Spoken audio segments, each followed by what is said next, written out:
Welcome to the Bold Moves How Did You Know podcast, a podcast for the naturally curious who want to define their own path.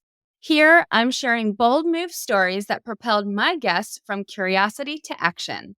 And in doing so, they've defined a path that is purposeful to them. Through these stories, I hope you'll be inspired to pursue your boldest dreams. Today, I can't wait to introduce you to Nancy Davis. Nancy is a certified executive coach and strategist who strives to be the ultimate thought partner. Known for her collaborative spirit, structured facilitation, and infectious enthusiasm, Nancy cultivates self awareness among her clients through a unique approach that helps them get unstuck and move forward with purpose.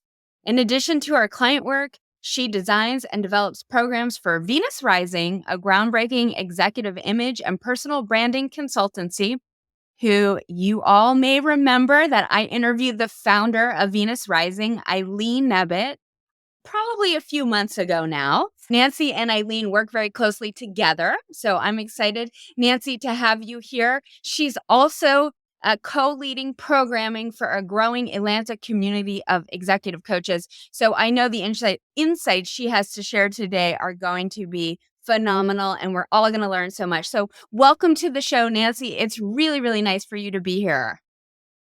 Thank you, Kristen. It is amazing to be here. I was so excited that you invited me to be on the podcast. And yeah, I can't wait to get started. Amazing. I always start with asking people to share the highlights of their bold moves journey. So I think that's a great place for us to start to catch listeners up on where you've been and where you are today. And then we'll start breaking it all down to help people learn how you've gone from point A to point, let's not call it point Z because you're not anywhere done, but well on the way of your journey, right? Yeah. Maybe point N is for Nancy. So kind of that. a little past the halfway mark. So my bold moves have, if we go way back in history, I'm sure we could go before second grade. But when I was thinking, after you invited me to be on the podcast, I was thinking about what's the first really bold move that I made? And it really had nothing to do with my career, but it set a pattern, sort of gave me that mindset. Quick story. I grew up in South Florida, and in second grade, one day I went outside. I had a hall pass to go to the ladies' room. And I was outside, and it was freezing cold for South Florida, which meant it was 32 degrees. And I was looking, I was like, oh, wow, it is snowing. And it was snowing in South Florida. It was in the 70s. And I was like, I was so excited for everyone else to see this because I had seen snow before, but I knew, I was like, a lot of these kids, because I was kind of an old soul, I was like, a lot of these poor children have never seen snow and their life is about to change.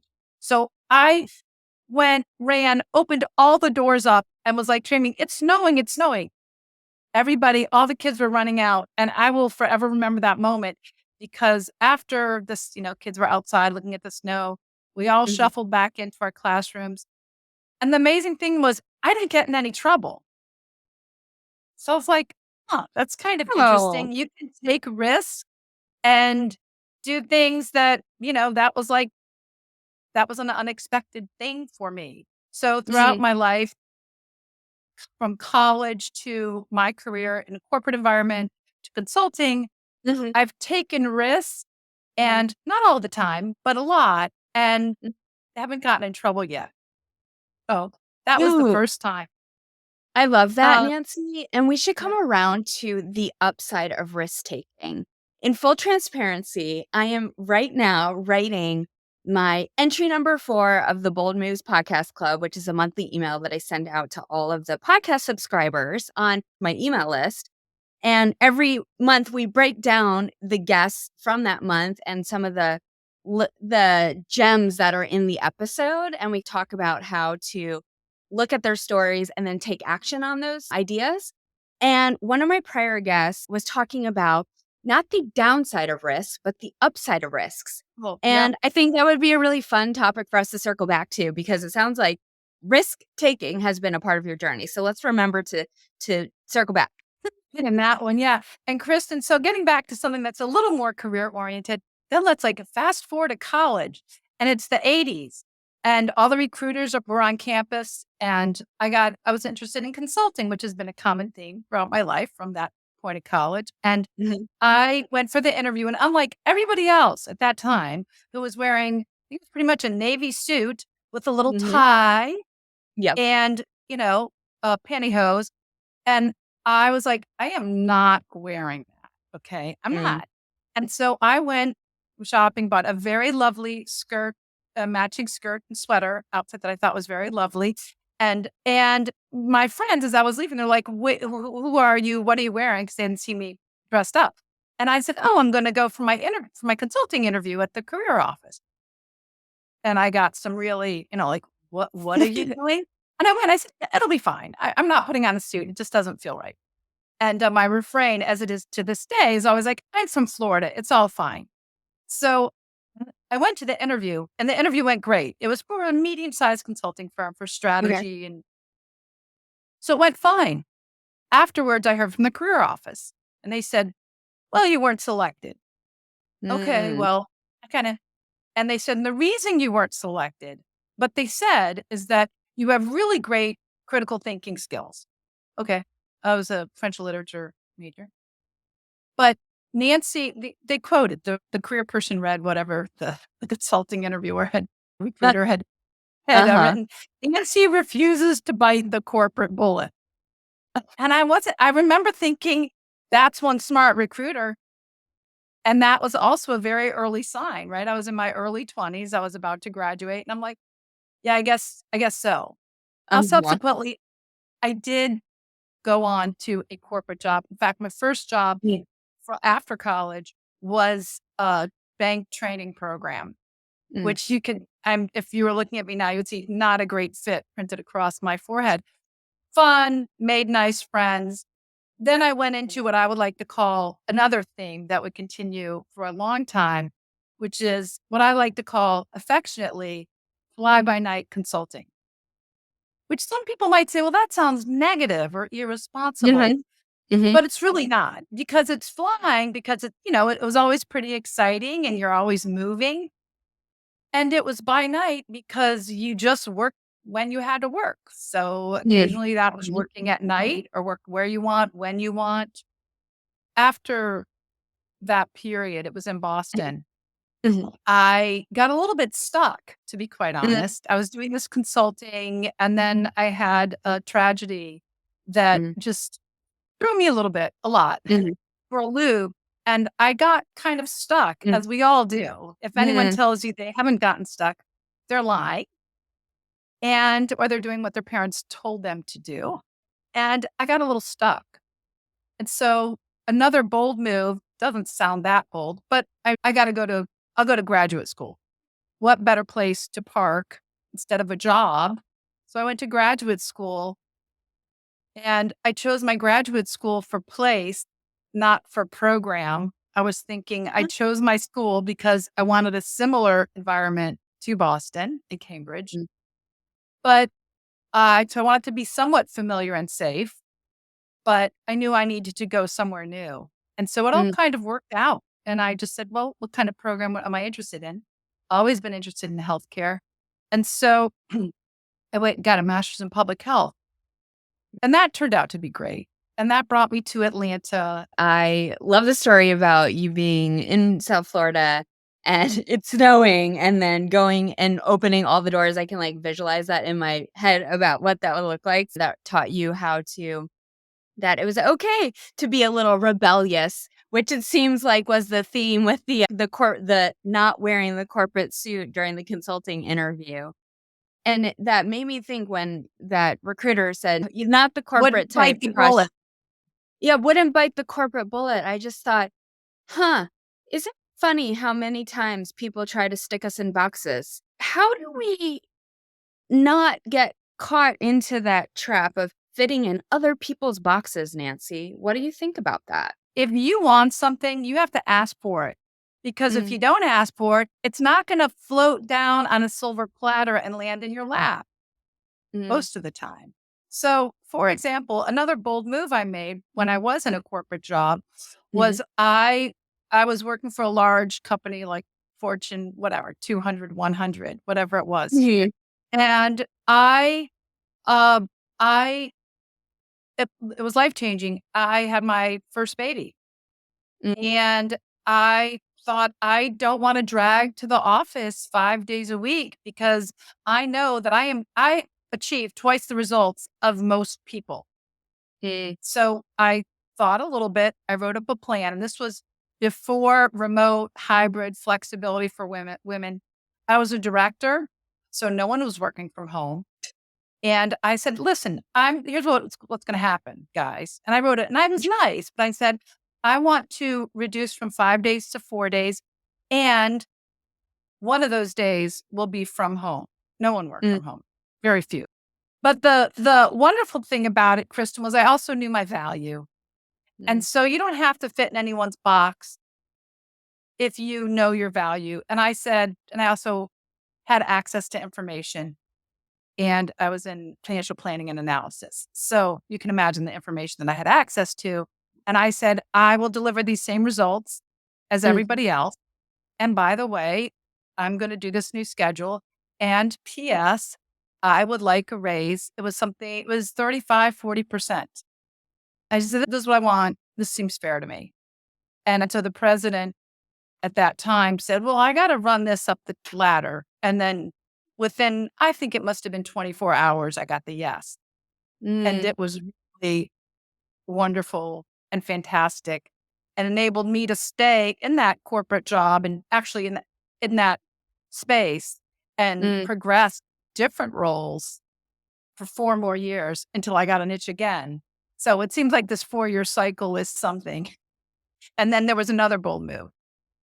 Okay, there are so many different gems in what you just said about knowing your worth, right? So you had established some information to tell you that you were doing an exceptional job, and you were able to, I would assume, compile that into a way in which you would talk to, your higher ups about getting what you wanted and you deserved.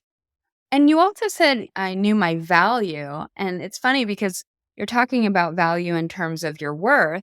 And I was thinking too about value in terms of your personal life values, because Uh, ultimately that is what also caused you to ask for this, right? Because you wanted to stay at home with your child. I'm assuming to see your child grow up and not miss moments because you're at the office, which is really knowing yourself and what is of value to you. That Absolutely, Kristen. And my thing is my way was definitely not the right way, but it was the right way for me. mm, Right. So there were opportunity costs. I was remote. I, mm, I went independent 4 years later. My son was 4, and mm, another company bought the company I had been working for, and they moved us out to a cube farm in the suburbs, which would be a 40-minute mm. drive. And I had a Okay. 4-year-old. And that was the next point where I was like, I think for a few weeks, what I did was I Mm, would leave work and then I would go to the grocery store, and I'll never forget. It was before, Fitbit or Apple Watches. And I ah, had Iron Man watch, and I would set the timer because I knew I had 2 minutes in the grocery store. It was like the Guy Fieri, like when you're racing around the cart. I'm like, I know what I need to get, whatever, milk, fruit. And I would literally set my watch because I wanted to get to school, not before they closed. I was the first person there. I was like, mm, just want to see my kid. So, mm, because by that time I had another child. I had my daughter. So I was like, I'm mm, getting out of here. So that worked for a few weeks, and I was just like, this is too hectic. mm, And then it was someone else, right? Sometimes these moves come to us because someone else said, well, something, we're ruminating over something. And mhm. then someone says something that puts you over the edge. You're like, oh yeah, I knew this about myself. And Yeah. then it took someone else, a wonderful employee of mine who I love and who I'm still connected with, who's still at the company. And she said to me one day when we were at the Cube Farm, she said, Mm, Nancy, and she wasn't trying to get rid of me. She said, and she had beautiful accent, British accent. She said, I won't use the accent because, she said, you Nancy, don't she's wanna like, debut that for us? no, not yet. That's our next podcast. And she just said, I think that you should be doing something else because you're so creative. Mm. She said, I don't think this is the place for you. Did it take the feedback from somebody else to also then check in with yourself? I would say would have happened eventually. It might Mm. have happened the next day or the next week as I was doing this grocery cart race or at some other Mhm. point. But it was definitely that was it. Like, the writing was Mm. literally on the wall, and I left. And I was working the next week because I had had the conscious path as I was thinking about over the 4-year period that I was in this job at these 2 companies, the original company and then the acquirer. I'd had the thought of, I want to start building relationships with external parties. I don't just want to deal with the internal people. I want to deal with some external partners. Yeah. So I navigated to a job where I was managing a provider network and I've started to build relationships externally so that when I was ready to pull the trigger and go out on my own as a consultant, I just made a few calls and it was done. And I had a client and Mm. the rest unfolded. Yeah. And you're now on that path, right? The independent consulting path, Oh, Kristen, coaching, that was a path ago. coaching. But I made a big move from consulting to coaching after a very long time. And a lot of people think they're similar. They are very similar for a lot of people. But Mhm. yeah, that was another just sort of made some decisions and Mm. ended up in the place that I am now, which is getting closer and closer to where I want to be. It just takes some people a while. I guess I'm a slow learner. No, I love that because I think that's so relatable. Nobody I've talked to has become an overnight success, you know? We all make decisions in the moment that we think is the right next move, and then that illuminates more opportunity and gives us more information. We're all on like one big bold moves journey. Right. Life and I Everybody. That's exactly right. And Yeah. success changes for us as time goes on because you feel successful by whatever markers there are. I always was able to contribute to my household in a very meaningful way economically. But after a while, it's like, who cares? I mean, not who cares. That's a very Yeah. important and Sure. wonderful thing, obviously. But at some point, there are many other factors and I'm so something can work one day and the next day you evolve towards something else, which I think is totally fine. We all do the best we can with the information that we have at that time. So, I love that quote. Yeah, I think about that quote a lot.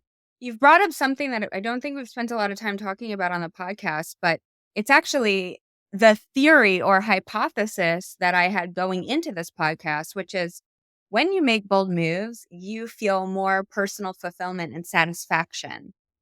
And as I've been talking to so many different people now over the past year and a little more, what I'm realizing is that when your decision making is rooted in your desire and not somebody else's, you do find more fulfillment and meaning in the bold moves journey when you start tuning out the noise of society and other expectations. But, you know, ultimately I feel like in your earlier years, as you said, you're motivated by financial means, right? We all just of gotta course. pay the Yeah. bills. But then things change, I suppose, as you get a little bit older and you're looking for a little bit more out of life, and maybe that's where people start to ask, what is my purpose?" Because they've already met their basic needs, and now they're looking for a bit more. You're Yeah, absolutely, Kristen. And I don't want to skip to the end because I've listened to several of your podcasts because I love listening to them. I love listening to the people that you have on. I have heard when you say, what do you wish you knew? Yeah, I know I'm sort of killing the end, but that's what okay. do you wish you knew now? And it is absolutely that. I took some bold moves. I wish I had taken some bold moves earlier. Well, Try not to have too many regrets, but I wish I'd done this earlier because as we get closer and closer, we're like, oh, this is it. This is it. We're getting closer. We're getting closer. So to get closer faster, I mean, some people are getting closer at the age of 25 and other people. So, and then also it does depend on what our priorities. Like I wanted to contribute to my household and have time for all the things I wanted to do. I never missed a day of exercise. I had little kids. Although I believe you can have everything, but you can't have everything all at once. I heard you talk about in some of these different situations before you ended up making a shift and taking your next bold move. You called it an itch. You also referenced feeling stuck. And I think in your bio, we also came to the notion that you help people now in your coaching business get True. unstuck and keep moving forward. So, if somebody right now, and I'm sure that there are a lot of listeners who might feel stuck in whatever in their career, in a life situation, they're trying to figure out what to do about a certain situation and they feel they're not quite sure how to proceed. And maybe you have the best unique insight into this because of your coaching. But how do people start to climb out of the dark hole and get to that next place and feel more free than where they are today? I think it's important for people to get out of their four walls. And I don't necessarily mean their home. People Mhm, say, I can't because, I don't know because. I believe that, well, for one, is to expand people's thinking, to partner with them so that I think it's necessary, helpful for people to think more broadly instead of mhm, trapped in the confines. I know that sounds a little bit abstract, but what would be possible? So if someone is like, well, I don't know what I want to do or where I want to go, and there are many other wonderful career coaches that I refer people to. But mhm, for the brand of client that I've been helping in any sort of aspect of being stuck, whether personal or typically professional, it's about expanded thinking. And that's what people tell me most valuable in working with me. But a lot of people can foster good ideas. It's about also challenging those assumptions. So bringing up these ideas, challenging these assumptions that are keeping you boxed. Like, who says that? mhm, Like, well, I can't go independent because why? Right. So tell me about what the reasons are. And then mm, questioning those. Like, where is that? Where is that written in stone? mm, And then the third thing is people need to focus. Sometimes people are so overwhelmed and there's a framework for focus. And we all get into this. So I'm not mm, saying I'm the world's greatest expert because I have to do this myself, mhm, which is you have lots of ideas where you have different paths. Where do you want to put your energy? And mm, every time you have a question of, should I put my energy towards here, here, here, or here? It's where am I going to put my energy that is the shortest, most fulfilling way to get from where I am now to where I want to be?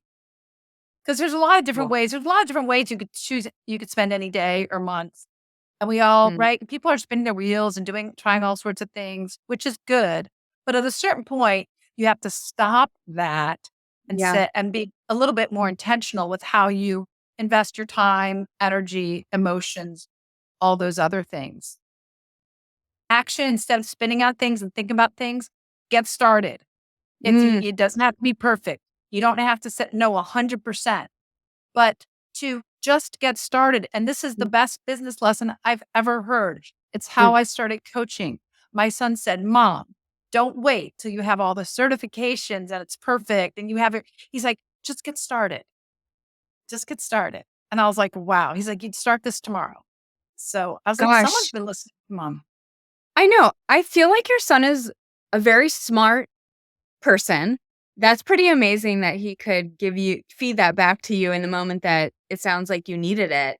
I think so many people are held back from taking a next step because they feel a sense of like, I don't have the expertise. I don't have the authority for that. Oh, or they look at however many people are in the space doing it and they're like, there are so many people doing what I want to do. What could I bring? And it is all encapsulated in that phrase imposter syndrome, isn't it? Where we Yeah. don't end up taking action because we don't feel good enough to take that, to become that person or to do that thing. But that is the ultimate betrayal, I suppose, because it really is probably the biggest limiting belief holding people back from doing what they want to do and learning a lot along the way. I will say, and I would love to hear your experience on this too, but as I've been on my new bold moves journey, gosh, I learn something new every day. And sometimes it's really overwhelming. And I'm like, okay, maybe I don't need any more lessons right now, but I'm amping up my knowledge and my expertise so much faster than if I would have waited, right? And I'm just getting so much further faster because I chose not to wait anymore. And I think that's the value in just taking action even when you don't feel ready. Yeah, and if you start flexing a muscle, that muscle is gonna get stronger. The Cool. last thing that I do is in this focus. The other thing is checking in with yourself. Like, am I on track? I said I was gonna do this. Holding yourself accountable, talking about what you wanna do with people that support you, not people Yeah. that can question you and challenge you, which is Yeah. fine. I don't want anyone to say, "That's a brilliant idea." I want someone to say, "That sounds like something that's worth pursuing. Have you thought about this?" Just keep Yeah. moving. Shark. So, coupled up with the action piece of it, there's an emotional piece of making a bold move that can come into play, right? I mean, there's going to be setbacks, there might be feelings of overwhelm. I don't know what I'm doing. Maybe you do go out on your own and you don't get a few of those proposals that you put out didn't work out, right? So do you have any thoughts on the emotional part of making a bold move? I put things in perspective a lot, Kristen. And so disappointments and setbacks in work, to me, I'm like, if you've got your health and you have people that love and support you and that you love and support, you got a roof over your head, you're winning. I know that sounds a little bit trite and Uh-huh. Pollyannish, but I really believe it's true.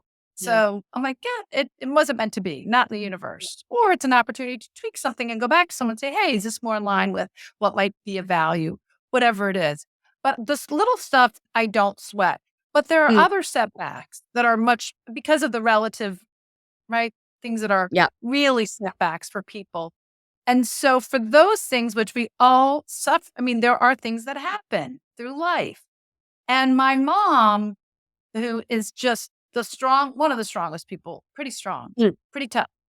And so there's been days in any given year where I'm like, oh, this is horrible, or I feel terrible, yeah. or something's not gonna work. My mom has two Mm, things that she says.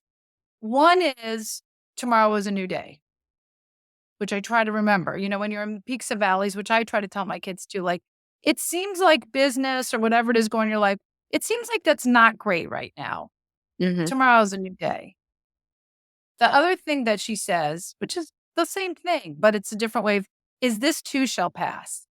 Mm, Most painful, horrible things, as time goes on, they don't go away, but they change with distance, yeah. right? And so that's my perspective on setbacks. Like, it's a Mm. setback, and it's also it will get better, but also maybe it's just a detour that I was meant to take. Ooh, I love that. It was a detour I was meant to take. A prior guest, Julie Randall, who wrote the book Patient 71, she's suffered from metastatic melanoma that spread throughout Ugh. her entire body. Yeah. And to her knowledge, she's the only known survivor of something like that. The interview was fascinating. And one of the things she said that I will never forget is you wouldn't get pings about things you were capable of if you weren't capable of them. And so it makes me think about what you just said, which is like, maybe it's the detour you are meant to take. Because I feel like I only get excited by and thoughts about what I want to do because they're actually things that I can accomplish, you Mhm. know? And so I love thinking about that because it just gives confidence that I'm on the right path. And to your earlier point about tomorrow's a new day, basically, my old boss used to say, "All right, we'll try again tomorrow," I love it. which is the same idea, right? Which is like, Like a boss. it's not that serious. It really is It's not not that that serious. serious. Yeah. maybe we won a little bit today, maybe we lost a little bit today, but tomorrow's coming and we're gonna give it another go. Yeah. So I love that because it makes it a little bit more lighthearted and fun. And I think it's a good reminder that everything doesn't have to be so serious all the time. I always like asking people who have a wide array of clients about trends and things they're seeing that may be patterns that would shed some light for people about what people are struggling with and what you're recommending in terms of how to overcome those struggles and move forward. Is there anything that's unique to the past few years or going into this year about what you're seeing people struggle with and what are some of the trends that people want to learn and be able to accomplish? Yes, I think people are concerned about how they're going to look to other people.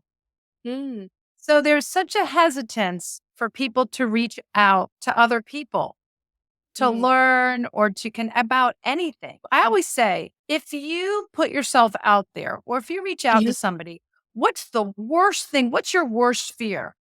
mm, What's the worst thing that's going to happen? They're going to ignore you. They're going to think you're a complete idiot. mhm. They're going to say something mean. They're going to hurt your feelings. They're going to reject you. All these things. That's the worst thing that can happen. But if Yep, you never reach out, well, then you're never going to get the result that you want. yep, There's always two ends, right? What's the worst result? What's the very best result? The very best result is they're like, oh my gosh, you're the best thing since sliced bread. And I want to pay you $1 million and you're going to do this job, or I want, whatever it is. yeah, And I said, what's really likely to happen is somewhere between here and here. Right?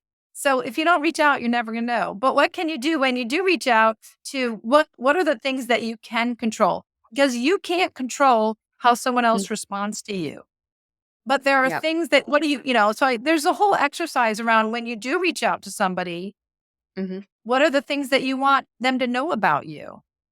And what do you want them to and how do you communicate that? sure. So I see that a lot. And I see that it really doesn't take long once people start doing that and start having that mindset of, I have nothing to lose.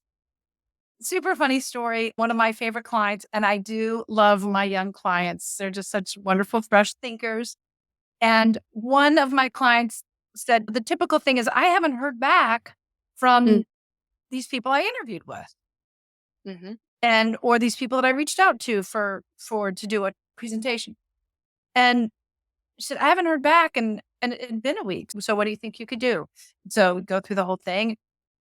Well, I guess I could reach out. She's like, but I don't want to email them again or get in touch with them. I said, why not?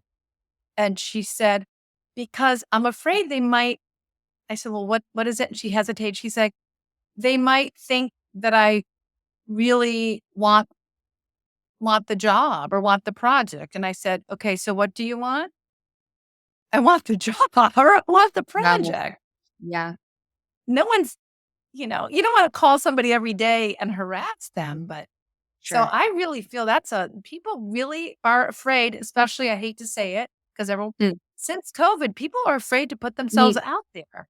Like mm, and it's like, so what is the worst thing if you get rejected? You can take that and right? Because we're dealing with people that are getting rejected or not getting what they want.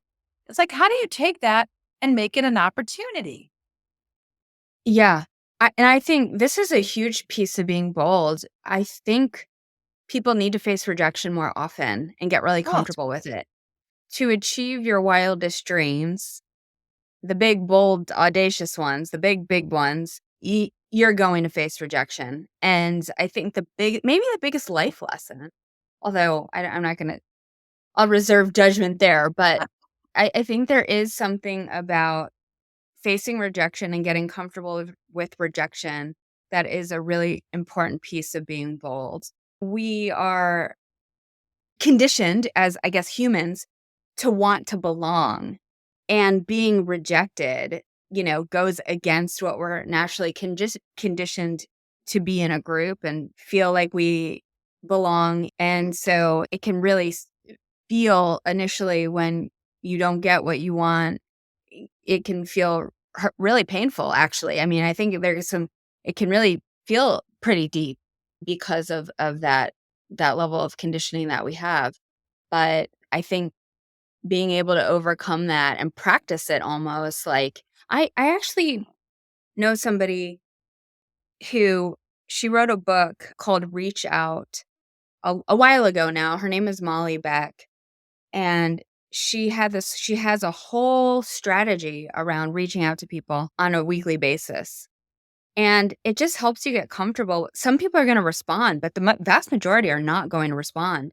And it just helps you get past that uncomfortability of not always getting exactly what you want and just moving forward anyways, right? Kind of putting that more of a process around it so that the w doing it the first time doesn't become the last time. Yeah. And I always say if someone doesn't respond, it's not the right time for them. They maybe are not the right person.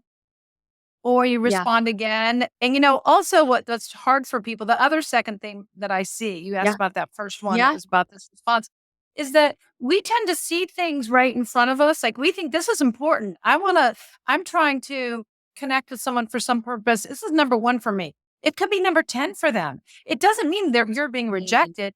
It yeah, means that it is not really on their radar right now. yeah, So there's just that exactly what you said, Kristen, is about there's a system. So, hey, I'm reaching out again. It's been mhm. 6 months. Happened to see your article in Fast Company. Mhm. I loved what you said about such and such. I just finished whatever it is, right? Perfection is pervasive amongst Yeah. a lot of people. Like, I have to get perfect. I have to get my website perfect before I can launch my company. Yes. No, you don't. I'm tweaking mine all the time. My husband says, "What are you doing?" I said, "I'm working on my website." He's like, Yeah. "I thought the website was done." Like, the website is never done It's never because you're done. always figuring it out, your title, and you're You know tweaking your LinkedIn. And if you wait till it's perfect, if you wait till your product is perfect or your Mm. website or your pitch or your certifications, what a waste of time and energy. This has been so much fun. I do ask my guests the final question about what do you know about being bold today that you wish you knew earlier on? I know you answered it before, but if you wanna say anything else about the benefit of just, like, thinking about being bolder earlier, what would you say? If I had advice for younger people, it is Mhm. find people who are bold. They may be people you know. They may be people you do not know. So once you know, not only that being bold is a good thing. I could tell that anyone who's listening, listen, what Kristen is doing is great. Being bold is great. Hearing these stories, what you're doing, Kristen, bringing these stories to people is so valuable. I just wish you would come along a few decades earlier. But truly, and this is Yep. one way, obviously, I love these podcasts that you're producing. But having those uh they could be a mentor. It could be someone you don't know, but having these examples of bold people and Mm, tapping into them as resources. So whether that means mentoring someone if they're in your organization, mm, could be it could be reading someone's books and absorbing, if there are bold people that you're like, wow, that's great. Read the books, yeah. do the learning. And someone who's Mhm. bold could be bold in a way that is so completely different from the Mm, field or the industry that you're interested in. When I got stuck, one of the things I do is just start your brain going. I'm not a writer, but when I was stuck, I've been stuck more than once, Kristen. When I was stuck me too. more recently, after consulting, before coaching, and I went to a writer's workshop, Shomar Writer's Workshop in Martha's Vineyard. And I was like, I know that that's going to get my brain going, even though everybody else around me there were some really great writers there. So I was bold in that way that I'm like, I don't care what they think of me. It was really the most valuable thing. And it was like by day two in that exercise of writing, that really opened up my mind and that sort of advanced my thinking around getting some training around coaching. Mm, So just doing writing, like what if memoir writing? It was Nancy Aroney's workshop and it's mm, around memoir writing, getting things out, whole yeah. nother podcast, getting things out. Otherwise we retain them physically. So writing is such a healing process. So just that kind of not necessarily a mentorship, but someone who is so bold in the way that the leader of that workshop was tremendously bold, super valuable. So it's who you I'm saying know you're connecting with. I'm so glad to have you on this podcast, Nancy. Thank you for being here. I love that we ended there because two thoughts. I started this podcast because when I was going through my personal and professional journey of walking through life and figuring out what do I want, I hear the noise. I hear what people are saying, not maybe directly saying to me what I should be doing, but I heard society saying this is the next step, right? The next step is you graduate from college, you get married, you get your first job, you move up on the ranks, right? Like we all have that narrative running in the back of our mind, even if nobody is saying it directly to us. And it really does take a lot of self discovery, awareness to be like, okay, hold on. Let me stop the noise, check in with myself. As you mentioned, Nancy, you said that, I checked in with myself. This is what I want to do moving forward. And then you naturally take that next step. I didn't know how to do all of it, right? And I was an avid reader, listener to podcasts, but nobody was framing it in sort of this way that resonated with me. And so now I'm trying to frame it up in the way that I think would have been helpful to me to be like, oh, okay, it starts with knowing what I want. And then circling back to what you just said about the who piece, I created the Bold Moves framework, and who is a huge part of this, right? It's like we can't really get to where we want to go unless we get more knowledge from other people because our understanding of things is only so much, right? Through education and through our experiences, we understand some things, but there's so much we don't know. And we need to tap into the power of other people to help us with that. So it's a really good reminder of the value of reaching out to other people and trying to get more information about those things that you're interested in doing. Yeah. If Wonderful. people want to connect with you, Nancy, how can they do that? What's the best place for them to find you? Nancy at davisatl.com. Okay, Or they can find cool. me on LinkedIn. I'm Nancy A. Davis. I really appreciate you joining me. For all the listeners out there, thanks for tuning in. I would so appreciate it if you're enjoying this podcast to go ahead and hit that follow button on Apple Podcasts or wherever you listen to your podcast. It really does help this show get to the people who need it the most, as we were just talking about. Really want to help people keep making their bold moves. So please follow us, rate, and review, and we will see you inside the next episode. Thanks, everybody. Bye for now.